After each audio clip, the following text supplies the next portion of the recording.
பின்னர் இயேசு தம் சீடருக்கு திபேரிய கடல் அருகே மீண்டும் தோன்றினார்.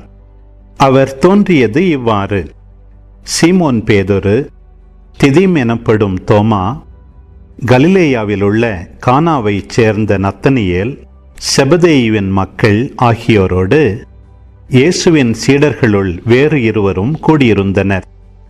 அப்போது சீமோன் பேதுரு அவர்களிடம், நான் மீன் பிடிக்கப் போகிறேன் என்றார். அவர்கள், நாங்களும் உம்மோடு வருகிறோம் என்று போய் படகில் ஏறினார்கள். அன்று இரவு அவர்களுக்கு மீன் ஒன்றும் கிடைக்கவில்லை. ஏற்கனவே விடியற்காலை ஆகியிருந்தது. இயேசு கரையில் நின்றார். ஆனால் அவர் இயேசு என்று சீடர்கள் அறிந்து கொள்ளவில்லை.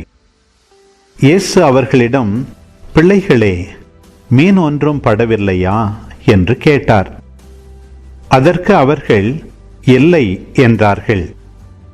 அவர், படகின் வலப்பக்கத்தில் வலை வீசுங்கள், மீன் கிடைக்கும் என்று அவர்களிடம் கூறினார். அவர்களும் அவ்வாறே வீசினார்கள்.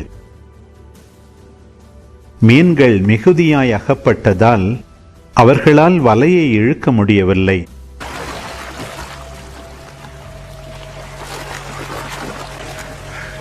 இயேசுவின் அன்பு சீடர் அதை கண்டு பேதுருவிடம், அங்கு நிற்பவர் ஆண்டவர்தாம் என்றார்.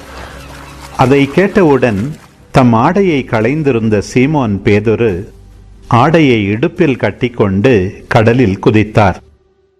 மற்ற சீடர்கள் மீன்களுடன் வலையை இழுத்து கொண்டு படகிலேயே வந்தார்கள். அவர்கள் கரையிலிருந்து வெகு தொலையில் இல்லை, ஏறக்குறைய 100 மீட்டர் தொலையில்தான் இருந்தார்கள். படகை விட்டு இறங்கியவுடன் கரியினால் தீ மூட்டியிருப்பதையும் அதன் மீது மீன் வைத்திருப்பதையும் அவர்கள் கண்டார்கள். அங்கு அப்பமும் இருந்தது. இயேசு அவர்களிடம், நீங்கள் இப்போது பிடித்தவற்றில் சில மீன்களை கொண்டு வாருங்கள் என்றார். சீமோன் பேதுரு படகில் ஏறி வலையை கரைக்கு இழுத்தார். வலை நிறைய பெரிய மீன்கள் இருந்தன. அவற்றின் எண்ணிக்கை 153. இத்தனை மீன்கள் இருந்தும் வலை கிழியவில்லை. இயேசு அவர்களிடம், உணவருந்த வாருங்கள் என்றார். சீடர்களுள் எவரும், நீர் யார் என்று இயேசுவிடம் கேட்க துணியவில்லை. ஏனெனில் அவர் ஆண்டவர்தாம் என்று அவர்கள் அறிந்து கொண்டார்கள். இயேசு அவர்கள் அருகில் வந்து அப்பத்தை எடுத்து அவர்களிடம் கொடுத்தார். மீனையும் அவ்வாறே கொடுத்தார். இவ்வாறு இயேசு இறந்து உயிருடன் எழுப்பப்பட்ட பின்பு தம் சீடருக்கு இப்போது 3ஆம் முறையாக தோன்றினார்.